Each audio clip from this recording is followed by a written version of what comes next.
Rosa Méziane, bonjour, merci également d'être avec nous, présidente de Move Territoire. Un mot peut-être, je commence avec vous, sur ces images de Beauvais qu'on vient de voir, troisième nuit d'émeute. C'est des réactions finalement à une opération de police qui a eu lieu pendant le week-end contre la drogue. Aujourd'hui, on a le sentiment quand même que dans ces quartiers, on ne supporte plus que la loi de la République règne. Non, je crois qu'au contraire, on réclame que les lois de la République y règnent. Je pense que c'est plutôt l'inverse. J'étais le week-end dernier dans le Grand Est.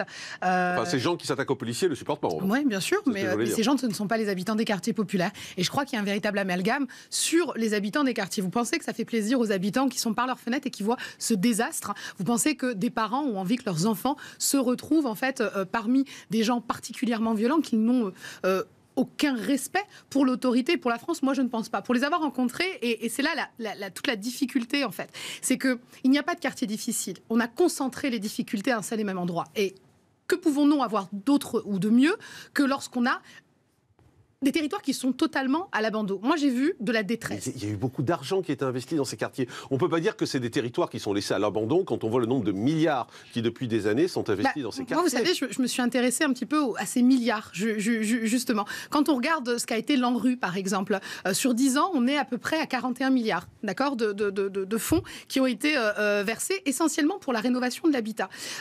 C'est juste une goutte d'eau, hein, d'accord, sur ce qu'on devrait avoir sur la rénovation, en fait, de ces territoires. Et si on rapporte ça au nombre d'habitants, le compte n'y est pas. Mais on n'a pas juste besoin de mettre des coups de peinture. Vous savez, dans les années 90, dans le rap que faisait Akhenaton sur Demain c'est loin, il expliquait que c'est toujours la même merde, pardonnez-moi l'expression, derrière les coups de peinture. Quand je vais au quartier Croix-Rouge, vous savez, ce même quartier où il y a eu un journaliste qu'on a tenté d'assassiner, eh bien, vous avez un quartier en partie qui est rénové. Je me suis dit, c'est plutôt cosy ici. Lorsque je rentre, mais à peine rentré dans le couloir, vous avez des colonies de cafards. Quand vous rentrez dans l'appartement, vous voyez en fait des dégâts des eaux. Donc, Rosa Méziane, vous êtes en train de m'expliquer que c'est parce que ces quartiers ne sont pas à rénover qu'on voit ces images? Non, je suis en train de vous dire qu'en fait, on a cumulé... Ça n'a aucun rapport. Alors, je vais vous dire, quand vous laissez, en fait, vous n'avez pas suffisamment de policiers, parce que là, vous avez combien de personnes qui patrouillent le soir réellement dans ces territoires, au vu du nombre d'habitants? On a quoi? 3 policiers qui patrouillent? Vous pensez qu'ils peuvent faire quoi? Et même quand on en rajoute une dizaine. Vous savez, on a créé les QRR, les quartiers de reconquête républicaine.